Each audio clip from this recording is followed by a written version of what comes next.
Hello दोस्तों, आपका स्वागत है आपके अपने YouTube channel power of maths academy. दोस्तों, जैसा कि आप सभी को पता है कि हम लोग टॉपिक रेशियो को पढ़ रहे हैं। दोस्तों, ये रेशियो की लास्ट क्लास होने वाली, बहुत ही ध्यानपूर्वक इस क्लास को देखिएगा ताकि आप सवालों को बहुत ही आसानी तरीके से कर पाओ। तो दोस्तों, बिना किसी देरी के स्टार्ट करते और देखेंगे क्वेश्चन नंबर 11 आपके सामने क्या कह रहा है। बहुत ही आसान सवाल है। क्या बोल रहा है कि यदि ए रेशियो बी समानुपात सी रेशियो डी तो संख्याएं a, c, d विततानुपात में होती हैं यदि। अब दोस्तों, आपके सामने एक नया वर्ड आया होगा कि विततानुपात क्या होता है। बहुत ही इंटरेस्टिंग वर्ड है ना। आपके सामने लिखा है कि विततानुपात। दोस्तों, हमेशा ध्यान रखना, जब भी विततानुपात की बात होती है ना, तो हमेशा बीच वाला टर्म जो होता है ना, वो हमेशा कैसा होता है, बराबर। बीच वाला टर्म क्या, बी और सी। अगर ये दोनों आपस में बराबर है ना, तो वो हमारा क्या कहलाता है, विततानुपात। यानी कि b बराबर हमारा c होना चाहिए। यानी कि b बराबर अगर c होगा तो अनुपात कभी नहीं बदलता है। जैसे मैं एग्जांपल के तौर पर समझाता हूं। जैसे आपके सामने एक एग्जांपल दे रखा है। जैसे मान लो आपके सामने दे रखा है 1:2 समानुपात 2:3। इस तरीके से दे रखा है। अब आप मुझे बताओ, देखो यहाँ पर b/c है, तो इस प्रकार का जो अनुपात होता है तो वो कैसा होता है, विततानुपात होता है। जहां पर बी और सी की वैल्यू जो होती है बच्चा, वो हमारी कैसी होती है, बराबर होती है। एक और एग्जांपल से समझाता हूं। जैसे आपके सामने लिखा, मान लो 1:2:4:3। अब इसको अगर मैं वितता अनुपात बनाना चाहता हूं ना, यहाँ देखो कितना है 4। अगर मैं इसको 4 करूंगा तो इस वाले टर्म में 2 का मल्टीप्लाई करना पड़ेगा। 2 का मल्टीप्लाई करोगे 2:4 समानुपात 4:3। अगर मैं आपसे कहता कि ये बताओ वितता अनुपात है क्या, आप कहोगे देखो इस रेशियो को मैं बराबर कर सकता हूँ, बी और सी को मैं बराबर कर सकता हूँ। बिल्कुल कर सकते हो। बी और सी को अगर आपने बराबर किया तो ये जो अनुपात है ना, सेम अनुपात ये रहेगा। देखो 2 और 4 को अगर काटोगे तो 1:2 रहेगा। यानी कि इसका अनुपात जो है बच्चा, वो कभी नहीं बदलता है। साथ ही साथ बी और सी जो है वो बराबर होना चाहिए।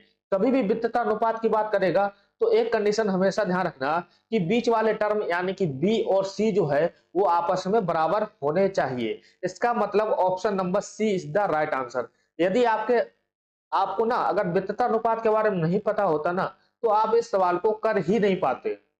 आई होप दोस्तों, अब ये सवाल आएगा ना तो आप उसे आसानी से कर पाओगे। चलिए दोस्तों, बात करते हैं क्वेश्चन नंबर 12 की। तो क्वेश्चन नंबर 12 क्या कर रहा है, बहुत ही आसान सवाल है कि 210 रुपए को राम और श्याम में 7:3 के अनुपात में बांटने पर दोनों के द्वारा प्राप्त धन रुपए में क्रमशः होंगे। बहुत ही आसान सवाल है। आपके सामने टोटल रुपए कितने हैं, आप कहोगे 210 रुपए। इनको किस रेशियो में बांटना है, आप कहोगे 7:3 में आपको बांटना है। समझ रहे हो। सबसे पहली बात जरा ध्यान से समझो, अगर आप 7:3 में अगर आप बांटोगे ना, तो जो भी नंबर आएगा वो 7 से भी कटेगा और दूसरा नंबर 3 से भी कटेगा। समझ रहे। यानी कि पहला नंबर हमारा 7 का मल्टीपल होगा और दूसरा नंबर हमारा 3 का मल्टीपल होगा।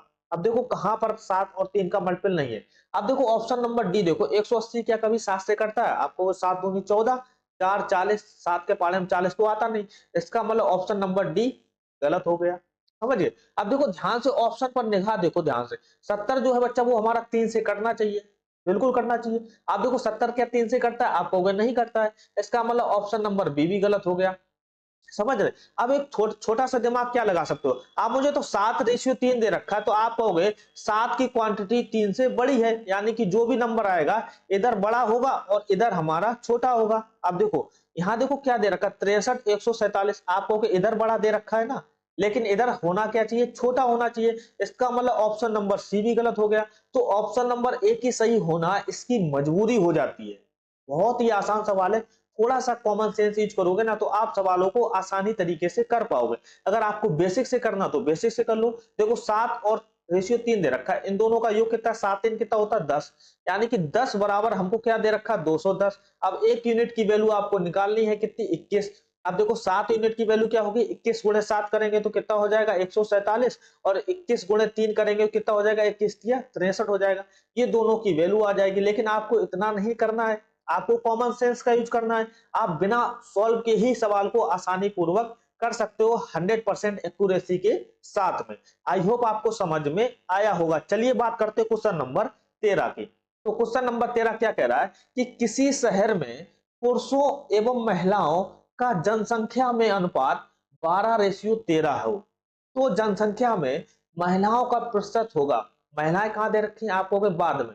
महिलाओं का नंबर कितना है, आप रेशियो से ही सॉल्व करो, कोई दिक्कत नहीं। महिलाओं का नंबर कितना है 13, परसेंटेज चाहिए तो ओवरऑल टोटल क्वांटिटी नीचे रखनी होती है। देखो टोटल क्वांटिटी है कितनी 12 और 13 कितना है 25।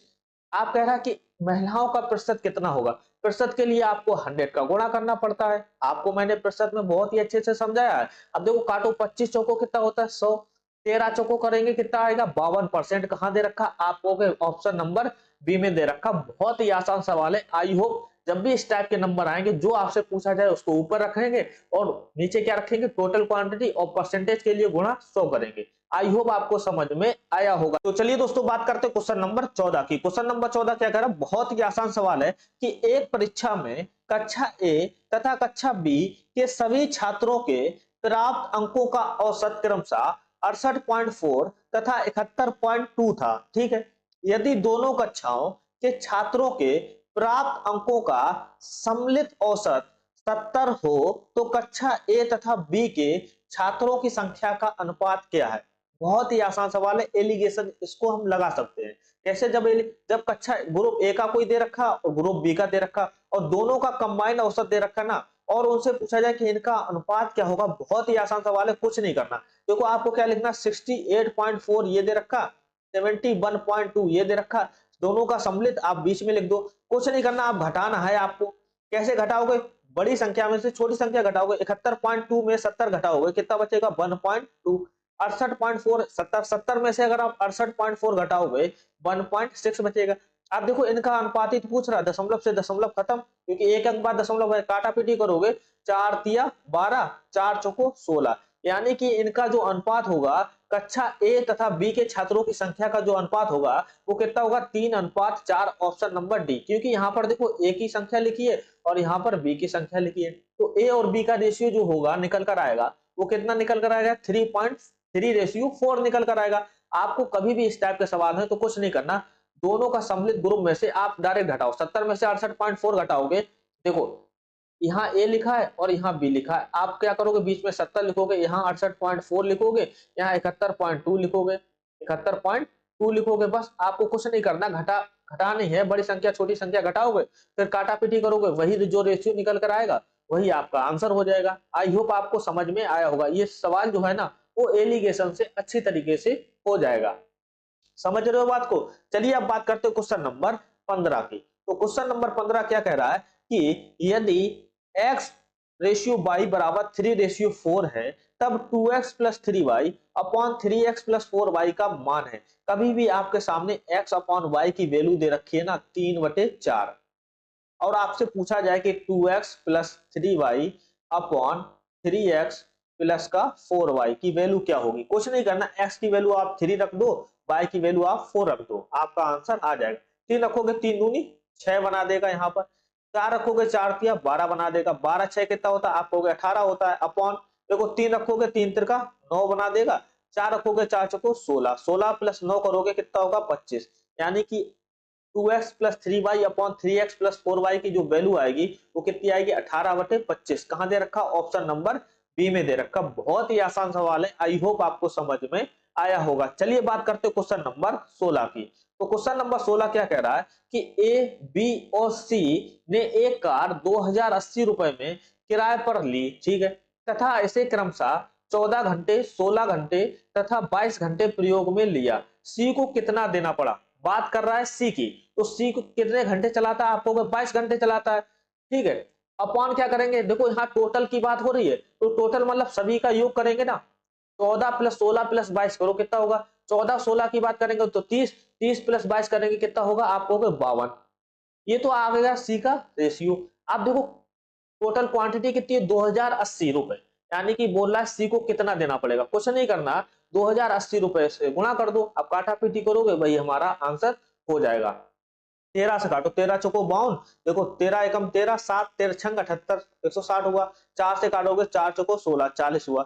40 गुणे 22 करोगे कितना आएगा, 880 रुपए आएगा। और एक मैं आपको इंटरेस्टिंग बात बताता हूँ, देखो सी को कितना देना पड़ेगा, यानी कि सी का भाग कितना है, आप कहोगे 22।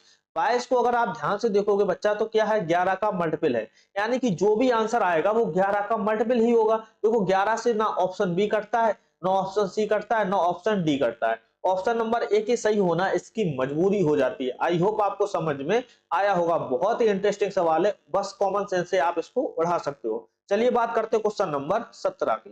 तो क्वेश्चन नंबर 17 क्या कह रहा है कि रुपए 13,260 को राम और श्याम में इस प्रकार विभाजित करें कि यदि राम को रुपए 11 मिले और श्याम को रुपए 15, इस प्रकार के विभाजन में राम और श्याम को क्रमशः मिलेंगे, क्या मिलेंगे, रुपए कितने मिलेंगे।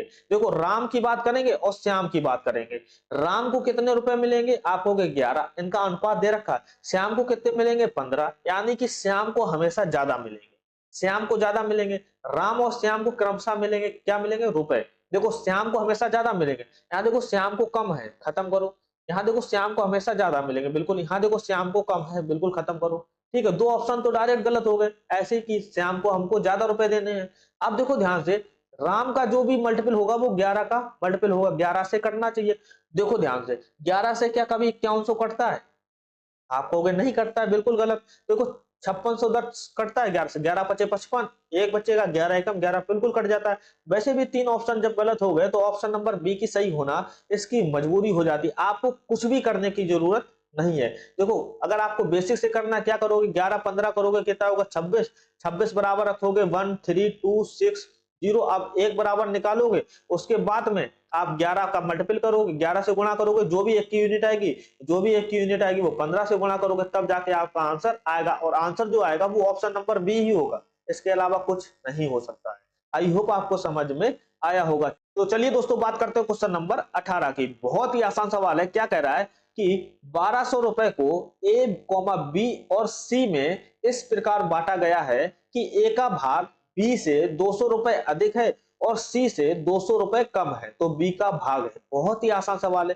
देखो तीन लोगों में बांटा गया, ए बी सी। क्या कह रहा है, ए का जो भाग है ना वो बी से 200 रुपए अधिक है, यानी कि बी से 200 रुपए अधिक होना चाहिए। और जो ए का भाग है वो सी से 200 रुपए कम है, यानी कि सी से हमारा बच्चा 200 रुपए कम होना चाहिए ए का भाग। अब बी का भाग पूछ रहा है, क्या हम इसको ऑप्शन से कर सकते हैं, बिल्कुल कर सकते हैं। देखो ऑप्शन नंबर ए उठाओ, 400 रखोगे, 400 प्लस 200 करोगे, यहाँ 600 हो जाएगा। अब 200 रुपए कम है, यानी कि 200 कम करने पर 600 आया, तो सी कितना होगा, आप कहोगे 800 होगा। देखो क्या ये टोटल क्वांटिटी 1200 बना रही, देखो 8 4 12 6 1800 बना रही। हमको चाहिए कितना, 1200, इसका मतलब ऑप्शन नंबर ए नहीं हो सकता है। ठीक है, अब देखो जब 400 नहीं हो सकता तो 600 कैसे होगा, क्योंकि 600 ज्यादा रुपए हो गए, तो ऑप्शन नंबर बी भी गलत हो गया। अगर आप 200 रखोगे, देखो बी की वैल्यू अगर आप 200 रखोगे तब देखो कितना बनाएगा। आप कहोगे बी की वैल्यू मैं 200 रखता हूं, तो 200 200 कितना होगा, आप कहोगे 400 होगा। अब कह दो किसमें कम करूंगा कि मुझे 400 मिलेगा, आप कहोगे 600। 600 में जब 200 कम करोगे तभी तो ए की वैल्यू 400 होगी। अब देखो कि आप 1200 बना रही है, आपको 6 2 8 8 4 12, बिल्कुल बना रही, 1200 क्वांटिटी बना रही। इसका मतलब बी का जो भाग होगा बच्चा वो कितना होगा, 1200 रुपए होगा।